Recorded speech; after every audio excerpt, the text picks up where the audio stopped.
Hello friends, இந்த வீடியோவில் TNPSC group 1C கேட்டகரியில் டிஸ்ட்ரிக்ட் எஜுகேஷன் ஆஃபீஸர் எக்ஸாம் வந்து நடத்துவாங்க. ஸோ அதனுடைய எக்ஸாம் டீட்டெயில்ஸை இப்போ இந்த வீடியோ ஃபுல்லாக பார்க்க போகிறோம். எனக்கு கிட்டத்தட்ட நம்ம எக்ஸாம் எழுதி 150 நாட்களுக்கு மேலே வந்து ஆக போகுது. ஸோ இன்னும் ப்ரிலிமினரி ரிசல்ட் வந்து வெளியிடாமல் இருக்கிறது என்னென்ன காரணங்கள்னு சொல்லிட்டு நம்ம ஃபுல்லாக பார்த்துடலாம். ஸோ இந்த வீடியோ உங்களுக்கு ஃபுல்லாக தேவைன்னா ஸோ ஒன் பை ஒன்னாக நீங்கள் பார்த்தா மட்டும் தான் புரியும். ஸோ அதனால் ஸ்கிப் பண்ணாமல் பாருங்கள். ஓரளவுக்கு இன்ஃபர்மேஷன் வந்து உங்களுக்கு என்னால் வந்து எவ்வளோ கொடுக்க முடியுமோ அவ்வளோ கொடுத்துருக்கேன். சரி, பார்க்கலாம். இப்போ பார்த்தீங்கன்னா ஸோ வெப்சைட் வந்து எல்லாருமே ஓப்பன் பண்ணிக்கோங்க.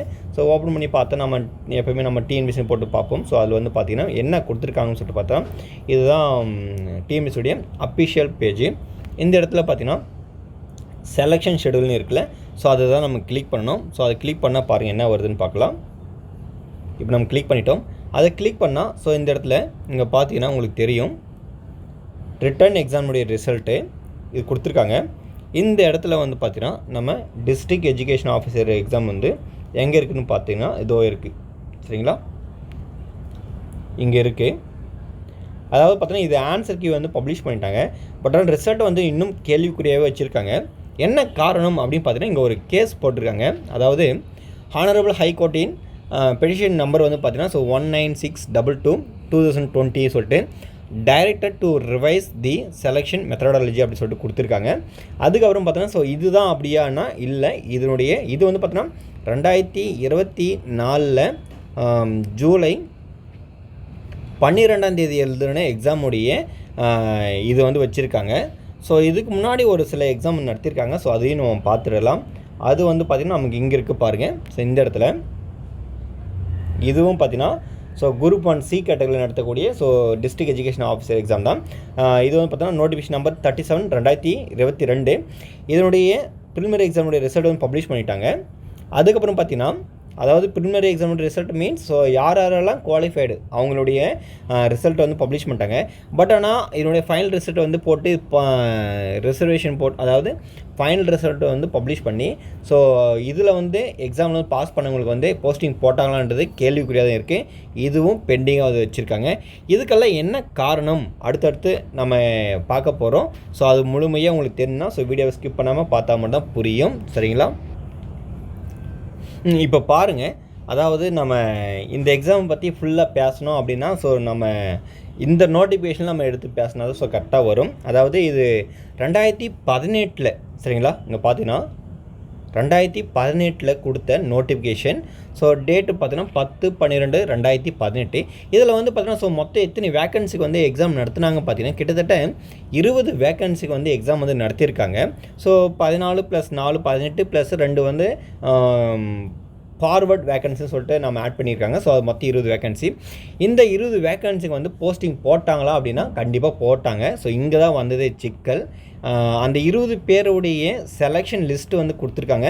ஸோ நம்ம அதையும் பார்க்கலாம். சரிங்களா, ஸோ என்ன நடந்திருக்கு அப்படின்னா மிகப்பெரிய டிஎன்பிசி வந்து தவறு பண்ணியிருக்காங்க. அது என்ன தவறுனா அந்த செலெக்ஷன் ரிசர்வேஷன் கோட்டா சொல்லுவாங்கள்ல, ஸோ அது வந்து தப்பாக பயன்படுத்தியிருக்காங்க. ரிசர்வேஷன் சரியாக பயன்படுத்தலைன்றதா ஒரு மிகப்பெரிய ஒரு கேஸாக போட்டு அதுக்கான முடிவுகள் இதுவரையும் தெரியாமல் அப்படியே வச்சுருக்காங்க. இது வந்து பார்த்திங்கன்னா ஸோ ஃபஸ்ட்டு நம்ம சொன்னதில்ல ஸோ 2018 நோட்டிஃபிகேஷன் விட்டவருடைய எக்ஸாம் வந்து இதில் மொத்தம் பார்த்திங்கன்னா ஸோ இந்த இடத்துல பார்த்தா உங்களுக்கு தெரியும். இங்கே பாருங்கள், டிஸ்ட்ரிக்ட் எஜுகேஷன் ஆஃபீஸர். ஸோ அதனுடைய எக்ஸாம் தான் இது. இதில் மொத்தம் பார்த்திங்கன்னா உங்களுக்கு 20 வேக்கன்சி வந்து ஃபில் பண்ணியிருக்காங்க. சரிங்களா, இங்கே பார்த்தீங்கன்னா உங்களுக்கு தெரியும். ஸோ 20 வேக்கன்சி வந்து இந்த இடத்துல ஃபில் பண்ணியிருக்காங்க. இது வந்து பார்த்தோன்னா ஸோ செலக்டட் ஆன கேண்டிடேட்டுடைய மார்க்கும் ப்ளஸ்ஸு அவங்களுடைய ரேங்க் பொசிஷனும் இருக்கும். ப்ளஸ்ஸு அவங்களுடைய நேமு, அவங்களுடைய டேட் ஆஃப் பர்த், அதுக்கப்புறம் பார்த்தீங்கன்னா அவங்க எந்த எக்ஸாம் சென்டர் வந்து எழுதுனாங்க எக்ஸாம், அவங்களுடைய ஃபோட்டோ, ஸோ எல்லாமே இதில் கொடுத்துருக்காங்க. அவங்க என்ன டிகிரி முடிச்சிருக்காங்கன்றது கூட இன்க்ளூடிங் எல்லாம் கொடுத்துருக்காங்க. அவங்க என்ன நேட்டிவ் டிஸ்ட்ரிக் அது கூட கொடுத்துருக்காங்க. எல்லாமே கொடுத்து கிளியராக பண்ணியிருக்காங்க. என்னன்னா இதில் வந்து முறைகேடு நடந்திருக்கு அப்படின்னு சொல்லிட்டு கேஸ் போட்டிருக்காங்க. இப்போ என்ன ஆச்சுன்னா இந்த எக்ஸாமில் தான் போட்டிருக்காங்க கேஸ். ஆக்சுவலி பார்த்தீங்கன்னா இது இங்கே பார்த்தீங்கன்னா 2018 எக்ஸாம் நோட்டிஃபிகேஷன் விட்ட எக்ஸாம் மேலே தான் கேஸ் நடந்திருக்கு. அங்கே பார்த்து அந்த கேஸோடைய இன்ஃபர்மேஷன் நீங்கள் கூட பார்த்துருப்பீங்க. ஸோ வெளிப்படையாக டிவிலெலாம் போட்டாங்க, நியூஸ் பேப்பர் கூட படிச்சிருக்கலாம். ஸோ ஒரு சில டீச்சர்ஸ் வந்து சொல்லி கூட உங்களுக்கு கேட்டிருக்கலாம். ஸோ என்ன பண்ணியிருக்காங்க அப்படின்னா பாருங்கள். ஃபஸ்ட்டு 18 மாவட்ட கல்வி அலுவலர் பணி நியமனம் ரத்து, சென்னை ஹைகோர்ட் அதிரடி முடிவுன்னு சொல்லியிருக்காங்க. இதே தான் இன்ஃபர்மேஷன். ஸோ 2 வீடியோ நான் பார்த்துருந்தேன். ஸோ அதனுடைய இன்ஃபர்மேஷன் வீடியோவோடைய தமிழில் எடுத்து நான் உங்களுக்கு இங்கே ஷேர் பண்ணியிருக்கேன். So breaking news. ஸோ 18 மாவட்ட கல்வி அலுவலர் பணி நியமனம் ரத்து, அதிரடி முடிவு, அதிரடி உத்தரவு அப்படின்னு சொல்லிட்டு சொல்லியிருக்காங்க. யாருன்னா ஸோ சென்னை ஹைகோர்ட் தான். என்ன காரணம் அப்படின்னா ஸோ பார்த்தோன்னே தெரியும், ரிசர்வேஷன் பாலிசி வந்து தப்பாக பயன்படுத்துகிறான்னு சொல்லிட்டு போட்டிருக்காங்க கேஸு. இப்போ என்ன ஆச்சுன்னா ஸோ எக்ஸாம் வந்து பார்த்தோன்னா 2018 வந்து எக்ஸாம் மேலே போட்ட கேஸு. ஸோ 2022 ஒரு எக்ஸாம் நடத்துனாங்க. 14/12/2022 அன்றைக்கி நோட்டிஃபிகேஷன் கொடுத்து, ஸோ நோட்டிஃபிகேஷன் நம்பர் 37/2022 அந்த நோட்டிஃபிகேஷன் நம்பர் கொடுத்து இந்த டேட்டில் வந்து நோட்டிஃபிகேஷன் கொடுத்து நடத்தின எக்ஸாமுக்கு இதுவரையும், அதாவது இதுவரையும் இந்த எக்ஸாம் வந்து பார்த்தீங்கன்னா எப்போ நடந்ததுன்னா ஏப்ரல் 20, 2023 அன்றைக்கி வந்து நடந்தது. இந்த எக்ஸாமுக்கு இதுவரையும் சரிங்களா, இப்போ என்ன ஆகுது, ஸோ 2024 முடிய போது இதுவரையும் ப்ரிலிமினரியில் யார் யார் எவ்வளோ மார்க் எடுத்தாங்க அப்படின்ற ரிசல்ட்டும் பப்ளிஷ் பண்ணல. அதுக்கப்புறம் பார்த்தோன்னா இந்த எக்ஸாமில் வந்து குவாலிஃபைடான டிஓஸ் சரிங்களா, ரேங்க் லிஸ்ட் வந்து பப்ளிஷ் பண்ணி அதனுடைய போஸ்டிங்கும் போடாமல் இருக்காங்க. எல்லாமே பார்த்தோன்னா தேவையில்லாமல் மிகப்பெரிய ஒரு சொதப்பில் வந்து டிஎன்பிஎஸ்சி செஞ்சுருக்காங்க. ஏன்னா பேக் டு பேக் ஒரு எக்ஸாம் வந்து போஸ்டிங்கே போட்டு முடிக்காத பட்சத்தில் இது இல்லாமல் இன்னொரு எக்ஸாம் நடத்தி அதையும் கேள்விக்குறியாக வச்சுருக்காங்க. என்ன ஆக மொத்தத்தில் சொதப்பி பண்ணி வச்சுருக்காங்க. கண்ட்ரோலர் ஆஃப் எக்ஸாமினேஷன் வந்து பார்த்தோன்னா ரொம்ப ஒர்ஸ்ட்டு தான் சொல்லிக்கலாம். என்ன தான் படிச்சுட்டு வந்து ஒர்க் பண்ணுறாங்கன்னு தெரியல ஆக்சுவலி. ஸோ அந்த மாதிரி பண்ணி வச்சுருக்காரு. ஒரு எக்ஸாம் வந்து நடத்தி முடிக்கவே முடியல, அந்த டேட்டா க்ளோஸே பண்ணலை, அதுக்குள்ளே சடனாக அறிவிச்ச எக்ஸாம் சரிங்களா. இப்போ பார்த்தீங்கன்னா இந்த எக்ஸாமுடைய செலெக்ஷன் லிஸ்ட்டு நம்ம பார்க்கலாம். இதில் வந்து பார்த்தீங்கன்னா ஸோ மொத்தம் 11 வேக்கன்சிக்கு வந்து பார்த்தீங்கன்னா எக்ஸாம் வந்து நடத்துனாங்க. இல்லை 9+2ன்னு சொல்லியிருப்பாங்க. 9 வந்து ஓப்பன் கேட்டகரி, ஸோ 2 வந்து பார்த்தீங்கன்னா கவர்மெண்ட் எய்டட் ஸ்கூலில் வந்து ஒர்க் பண்ணுற டீச்சர்ஸ்க்கு அப்படின்னு சொல்லிட்டு முடியும். இதில் வந்து பார்த்தீங்கன்னா எக்ஸாம் வந்து நடத்தியிருக்காங்க. இந்த டேட் வந்து இங்கே கொடுத்துருக்காங்கன்னு சொல்லிட்டு பார்த்துடலாம். இங்கே கொடுத்துருக்காங்களா, இங்கே வந்து இங்கே இல்லை. ஸோ பின்னாடி எங்கன்னா இருக்கான்னு தெரியல. ஆனால் இது வந்து பார்த்தீங்கன்னா ஏப்ரல் 20 தான் எக்ஸாம் நடந்தது. எனக்கு நல்லாவே தெரியும். ஏன்னா என்னுடைய ஃபஸ்ட் அட்டெம்ப்ட் டிஓ எக்ஸாம் இது தான். ஸோ ரொம்ப கஷ்டப்பட்டு எழுதணும் இந்த எக்ஸாமு. இந்த எக்ஸாமுடைய ரிசல்ட் வந்து இதுவரையும் தெரியாமல் இருக்கிறது மிகப்பெரிய ஒரு கேள்விக்குறியாக இருக்குது. அதாவது ஒரு எக்ஸாம் வந்து நடத்துகிறாங்கன்னா ஸோ அதை போஸ்டிங் போட்டு முடியுது 2 வருஷத்துக்கு மேலே ஆகிடுது. ஸோ இந்த மாதிரி இருக்கிறதுனால இதுக்குன்னு எக்ஸாம் படிக்கிறக்கூடிய கேண்டிடேட்ஸ் வந்து ரொம்ப வேதனையும் ப்ளஸ் ரொம்ப மன அழுத்தமும், அதுக்கப்புறம் பார்த்தோன்னா ஸோ லைஃப்பை தொலைச்சிட்டாலும் நிறைய பேர் இருக்காங்க. ஸோ லைஃப்பெல்லாம் விட்டுட்டு வந்து எக்ஸாம் வந்து படிக்கும்போது டிஎன்பிசி வந்து ஸோ இந்த மாதிரி தப்பு பண்ணுறதுனால ஸோ கேண்டிடேட் வந்து ரொம்ப பாதிக்கப்படுறாங்க. ஸோ இதெல்லாம் நீங்கள் கவனத்தில் வந்து எடுத்துக்கணும். ஸோ டிஎன்பிசியில் யாருன்னா ஒர்க் பண்ணுற ஸ்டாஃப்ஸ் யாருன்னா பார்த்துட்டு இருந்தீங்கன்னா கொஞ்சம் கவனிங்க. நீங்கள் விளையாடுறது வந்து பார்த்தோன்னா ஸோ ஒட்டுமொத்தவுடைய யங்கர்ஸுடைய லைஃப்பில் வந்து விளையாடிட்டு இருக்கீங்க சரிங்களா. அதுக்காக சொல்கிறேன். என்ன தான் ஒரு கண்ட்ரோலர் ஆஃப் எக்ஸாமினேஷன் நீங்கள் எவ்வளோ படிச்சுட்டு வந்திருக்கீங்க, ஒரு எக்ஸாம் வந்து எப்படி நடத்தணும்னு கூட ஒரு சரியான முறைகளே இல்லாமல் நீங்கள் நடத்தி தேவையில்லாமல் சொதப்பில் வந்து பண்ணியிருக்கீங்க. ஸோ ஒட்டுமொத்த குழப்பத்தை வந்து உண்டாக்கியிருக்கீங்க. இது வந்து பார்த்திங்கன்னா இந்த எக்ஸாமுடைய செலெக்ஷன் லிஸ்ட் வந்து கொடுத்துருக்காங்க. ஸோ அதை நம்ம அடுத்து பார்க்க போகிறோம். ஒரு நிமிஷம் இருங்க, அது வந்துடும், கீழே தான் இருக்குது. இது பார்த்திங்கன்னா 2022 நோட்டிஃபிகேஷன் கொடுத்து ஸோ நம்ம பார்த்தோம்ல. ஸோ இங்கே இருக்குது bus notification number 37/2022. So 14/12/2022 notification கொடுத்து ஏப்ரல் 20 எக்ஸாம் நடத்தின இதுதான். இதனுடைய கவுன்சிலிங் வந்து அதாவது பார்த்திங்கன்னா இன்டர்வியூ நடத்தி இன்டர்வியூ மார்க்கும் ப்ளஸ்ஸு அவங்க மெயின்ஸில் எழுதின மார்க்கும் எழுதி இது வந்து ரிசல்ட் பப்ளிஷ் பண்ணிட்டாங்க. ஆனால் இங்கேருந்து பார்த்தீங்கன்னா கவுன்சிலிங் நடத்தலை. என்ன காரணம் அப்படின்னா அந்த கேஸ் போட்டதுனால இந்த எக்ஸாமுடைய போஸ்டிங் ஸோ அப்படியே நின்றுடுச்சு சரிங்களா. என்னாச்சு, இதை அப்படியே நிறுத்திட்டாங்க. இந்த எக்ஸாம் வந்து போஸ்டிங்கே போடலை. அதுக்குள்ளே என்ன பண்ணிட்டாங்கன்னா ஸோ டிஎன்பிசி அவசரமாக ஒரு எக்ஸாமை பார்த்தீங்கன்னா ஸோ ஆனுவல் பிளானில் இல்லாத ஒரு எக்ஸாம் சரிங்களா, என்னது ஆனுவல் பிளான் ஷெடியூல்லே இல்லாத ஒரு எக்ஸாமு சடனாக ஒரு எக்ஸாமை வந்து அறிவிச்சு, அதுவும் பாருங்கள் எப்படின்னா குரூப் 1 கேட்டகரியில் நடத்தக்கூடிய காமன் ஒரு எக்ஸாம் சரி இருக்குல்ல. ஸோ டிஎஸ்பி, சப் கலெக்டர் அதெல்லாம் இருக்குல்ல, அதாவது டெப்டி கலெக்டர், ஸோ அதெல்லாம் இருக்குது. அந்த எக்ஸாமுக்கு பின்னாடி நோட்டிஃபிகேஷன் விட்டு இது குரூப் 1 எக்ஸாம் வந்து பார்த்தீங்கன்னா ஸோ உங்களுக்கு எப்போ நடந்திருக்குன்னா 13ஆம் தேதி நடந்திருக்கும் குரூப் 1 எக்ஸாம்.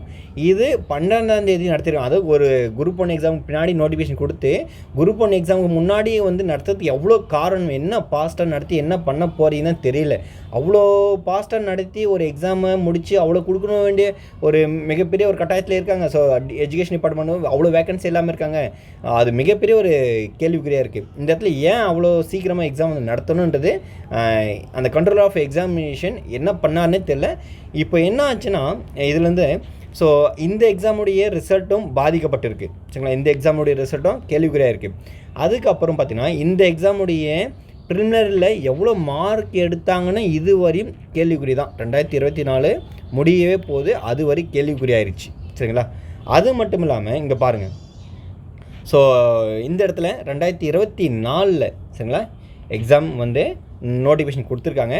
இதுக்கான எக்ஸாம் வந்து 12/7/2024 நடந்தது. இந்த வருஷமே முடிய போகுது. சரிங்களா, எவ்வளோ இந்த வருஷமே 2024 இன்னும் கொஞ்சம் தான் நாள் இருக்குது, முடியவே போகுது. இந்த எக்ஸாமுடைய ரிசல்ட்டும் கேள்விக்குறியாக பண்ணி வச்சுருக்காங்க. டிஎன்பிசி பண்ணுற ஒரு சில சொதப்பலால் மக்களுடைய ஜென்ரலாகவே இந்த எக்ஸாம் படிக்கக்கூடிய பீப்புள்ஸ், அதாவது ஆஸ்பிரண்ட் ரொம்ப கேள்விக்குறியாகிடுது. இந்த ஒரு எக்ஸாமை வந்து எவ்வளோ சொதப்பி வச்சுருக்காங்க மட்டும் பாருங்கள், அப்படி பண்ணி வச்சுருக்காங்க. ஸோ இதுக்கான முறைகள் வந்து அடுத்தடுத்த ரிசல்ட் வந்து வெளியிடுவாங்களா வெளியிட மாட்டாங்களான்னு சொல்லிட்டு இந்த எக்ஸாமை எழுதிட்டு வெயிட் பண்ணிகிட்டு இருக்கவங்க ஸோ ஏகப்பட்ட பேர். இதில் முக்கியமாக டீச்சர்ஸ்க்கு வந்து மிகப்பெரிய ஒரு பாதிப்பு வந்து உண்டாக்க இருக்காது.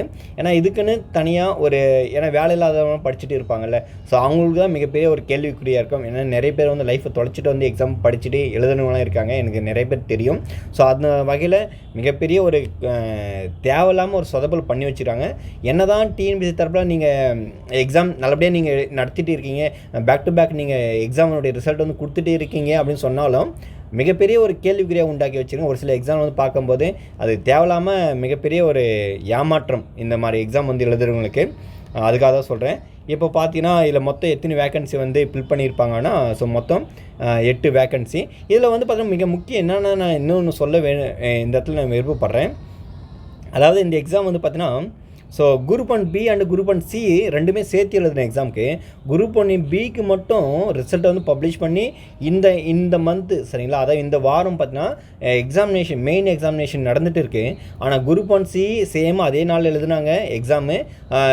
ஆனால் இதுவரை ரிசல்ட் வந்து பப்ளிஷ் பண்ணலை, எல்லாமே கேள்விக்குறியாக இருக்குது. அப்போ நம்ம எல்லாமே சட்டத்தில் வந்து படிப்போம், ஸோ நம்ம பாலிட்டியில் வந்து படிப்போம். ஸோ சட்டத்தின் முன் அனைவரும் சமம், ஸோ சம உரிமைன்னு நம்ம வார்த்தைக்காக தான் படிக்கிறோமே. அங்கே டிஎன்பிசியில் ஒர்க் பண்ணுற அந்த ஹெட்டு, அதாவது ஹெட்டுன்னு யார் தலைவர், ஸோ அவரெல்லாம் அந்த வார்த்தையெல்லாம் கொஞ்சம் கூர்ந்து கவனிக்க வேண்டியதாக இருக்குது. நம்ம இந்த மாதிரி ஒரு தேவையில்லாமல் ஒரு சில விஷயம் நம்ம இதெல்லாம் பண்ணும்போது பாதிக்கப்படுறது யார், அதெல்லாம் கொஞ்சம் உணர்ந்து ஒரு எக்ஸாம் வந்து நடத்திருக்கீங்கன்னா ஸோ அது சரியான முறையில் வந்து இன்ஃபர்மேஷன் அதாவது பேக் டு பேக் ரிசல்ட் வந்து கொடுக்கணும். இதுவரை இந்த எக்ஸாமுக்கான எந்த ஒரு அப்டேட்டும் டிஎன்பிசி தரப்பில் வெளியிடவே இல்லை. ஸோ பேசிக்காக ஒரு சின்ன ஒரு குரூப் 4 எக்ஸாம் சரிங்களா, அதுக்கான அப்டேட் வந்து பேக் டு பேக் பண்ணும்போது குரூப் 1C கேட்டகரியில் மிகப்பெரிய போஸ்ட், அது எஜுகேஷன் டிபார்ட்மெண்ட் இருக்கக்கூடிய மிகப்பெரிய போஸ்ட்டுக்கு எந்த ஒரு அறிவிப்பும் அந்த எக்ஸாம் வந்து என்ன ஆச்சு என்ன பண்ணியிருக்காங்க எதுவுமே தெரியாமல் அமைதியாக வச்சுட்டு இருக்கிறது மிகப்பெரிய ஒரு கேள்விக்குறியாக இருக்குது. இதில் வந்து பார்த்தீங்கன்னா நிறைய நான் கேள்விப்பட்ட விஷயம் என்னென்னா நிறைய கரப்ஷன் நடக்குது அப்படின்னு சொல்லியிருக்காங்க. அது ஒரு பக்கமாக இருக்க தான் செய்யுதுன்னு நினைக்கிறேன் சரிங்களா. ஏன்னா நானும் என்னுடைய எக்ஸ்பீரியன்ஸ் நான் சொல்கிறேன். இந்த எக்ஸாம் நான் ஃபஸ்ட்டு அப்ரோச் பண்ணும்போது இதில் நிறைய கரப்ஷன் இருக்குது, தேவையில்லாமல் இந்த எக்ஸாம் எழுதிட்டு உள்ளே போகாதீங்க, ஆசைப்படாதீங்க அப்படின்னு சொல்லியிருக்காங்க. ஏன்னா அவ்வளோ பெரிய கரப்ஷன் டியூ எக்ஸாம், ஏன்னா நீங்கள் கண்கூட நீங்கள் பார்த்துருப்பீங்க கேட்டிருப்பீங்க, இவ்வளோ இது போயிட்டு இருக்குன்னு சொல்லிட்டு தான் இருக்காங்க ஒரு பக்கம். பட் இருந்தாலும் நீங்கள் லாஸ்ட்டாக 2022 சரிங்களா, அதாவது அதில் 20 வேக்கன்சி வந்து ஃபில் பண்ணாங்கல்ல, அது அவங்ககிட்ட கேட்கும்போது எந்த ஒரு கரப்ஷனும் இல்லை, ஸோ ஜென்யூனாக தான் எல்லாமே நடத்தியிருக்காங்கன்னு சொல்லிட்டு சொல்கிறாங்க. பட் ஆனால் அது எந்த அளவுக்கு உண்மை பொய்ன்னு தெரியல. ஸோ எக்ஸாம் வந்து பாஸ் பண்ணவங்களாம் தெரியும்.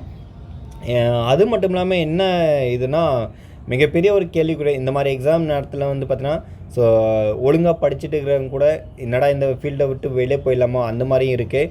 ஸோ இதெல்லாம் நீங்கள் நினச்சிட்டு இந்த டிஎன்பிசியில் யாருன்னா ஒர்க் பண்ணுற ஸ்டாஃப்ஸ் யாருன்னா இந்த வீடியோ பார்த்துட்டு இருந்தீங்கன்னா ஸோ இல்லை அந்த தலைவரே பார்த்துட்டு இருந்தாலும் மேபி யாருன்னா இந்த வீடியோ போய் பார்த்துட்டு அவருக்கு சொன்னாலும் சரி, ஸோ கொஞ்சம் எக்ஸாம் வந்து கொஞ்சம் சின்சியராக நடத்தி சரியான நேரத்தில் வந்து ரிசல்ட்டை பப்ளிஷ் பண்ணி பேக் டு பேக் எக்ஸாம் நீங்கள் ஒழுங்காக நடத்தினீங்கன்னா ஸோ மிகப்பெரிய ஒரு நம்பிக்கை வரும். இது எல்லாமே நீங்கள் தெரியாமல் எதுவுமே பண்ணாமல் நீங்கள் எக்ஸாம் நடத்துகிற பேரில் வந்து மிகப்பெரிய தப்பு பண்ணிகிட்டு இருக்கீங்க. ஒழுங்கான ஒரு எக்ஸாம் கூட நடத்தி ஒரு சரியான ஷெடியூல் ஒன்றும் கொடுக்குறது கிடையாது. சடனாக ஒரு எக்ஸாம் வந்து அறிவிக்கிறீங்க, என்ன பிளான்னே தெரியாது. ஒரு பின்னாடி வந்த எக்ஸாமுக்கு நோட்டிஃபிகேஷனோட இது பின்னாடி முன்னாடியே நடத்துகிறீங்க. இந்த மாதிரி குளறுபடிகள் இல்லாமல் ஒரு சரியான ஷெடியூல் கொடுத்து பேக் டு பேக் எக்ஸாம் நடத்துறதுக்கு ஒரு மிகப்பெரிய ஒரு இதுவாக இருக்கணும். ஸோ தேவையில்லாமல் யங்கர்ஸுடைய லைஃப்பில் வந்து விளையாடாதீங்க. அதான் நான் சொல்கிறேன். டிஎன்பிசியில் என்ன தான் நீங்கள் டிஎன்பிசி வந்து பார்த்தீங்கன்னா சேர்மன் இருக்கார், ஸோ சேர்மன் சொல்கிறது வந்து எல்லாமே கரெக்டாக ஃபாலோ பண்ணணும்னு தெரியல. ஆனால் நீங்கள் டிஎன்பிசி ஒர்க் பண்ணுற அந்த டோல் ஃப்ரீ நம்பருக்கு வந்து நம்ம கான்டாக்ட் பண்ணி கேட்கும்போது எந்த ஒரு சரியான ரீப்ளையும் கொடுக்குறதே கிடையாது. நம்ம பேசிட்டே இருக்கோம், ஆக்சுவலி வந்து பார்த்தீங்கன்னா அந்த காலை கூட கட் பண்ணிட்டு உடனடியே போயிடுறாங்க. கேட்டால் டவர் இஷ்யூ அப்படின்னு சொல்கிறாங்க. ஒரு எக்ஸாமை பற்றி கேட்கும்போது அந்த எக்ஸாமை பற்றி ஒரு அவேர்னஸ்ஸு ஒரு அப்டேட்டும் இல்லை அவருக்கு. ஸோ அந்த எக்ஸாமுடைய என்னென்ன இருக்குது அதை பற்றி கேட்டாலும் அவர் மாற்றி சொல்கிறாங்க. ஸோ அந்த மாதிரிலாம் இருக்காங்க. அதனால் முடிஞ்ச அளவுக்கு ஒருத்தருக்கு வந்து தெரியாதவங்க வந்து ஒரு எக்ஸாமுடைய இன்ஃபர்மேஷன் கேட்கும்போது கொஞ்சம் சரியான தகவல் வந்து கொடுக்குறதுக்கு நான் ஒரு இதாக சொல்கிறேன். ஏன்னா நான் நிறைய பேர் திட்டியிருக்கேன், சரிங்களா. ஏன்னா டிஎன்பிசி நம்ம கால் பண்ணி கேட்கும்போதெல்லாம் இந்த எக்ஸாம் பற்றி கேட்கும்போதெல்லாம் ஒரு சரியான ஒரு ரீப்ளே பண்ண மாட்டாங்க. சார் அதெல்லாம் எங்களுக்கு தெரியாது சார், நீங்கள் எதாவது வெப்சைட்டில் பார்த்துக்கிங்க. வெப்சைட்டில் எதுவுமே அறிவிக்க மாட்டேங்க, எதுவுமே இந்த எக்ஸாமை பற்றி போடாமல் இருக்கீங்களே, அப்போ எப்படி நம்ம வெப்சைட் பண்ணுறது? ஒரு மெயில் பண்ணால் ஒரு சரியான மெயில் வந்து கம்யூனிகேஷன் கிடையாது. ஸோ அப்படியெல்லாம் பண்ணிகிட்டு இருக்காங்க. தேவையில்லாமல் தமிழ்நாட்டுடைய யங்கர்ஸ் லைஃப்பில் வந்து நிறைய விளையாடிட்டு இருக்காங்க டிஎன்பிசி. ஸோ இந்த எக்ஸாம் மிக மிக ஒரு கேள்விக்குறியாக இருக்குது இந்த எக்ஸாமே. ஸோ மற்ற ஒரு எக்ஸாமுக்கு வந்து ஒரு இதுவாக இருக்கும், சரிங்களா. நன்றி.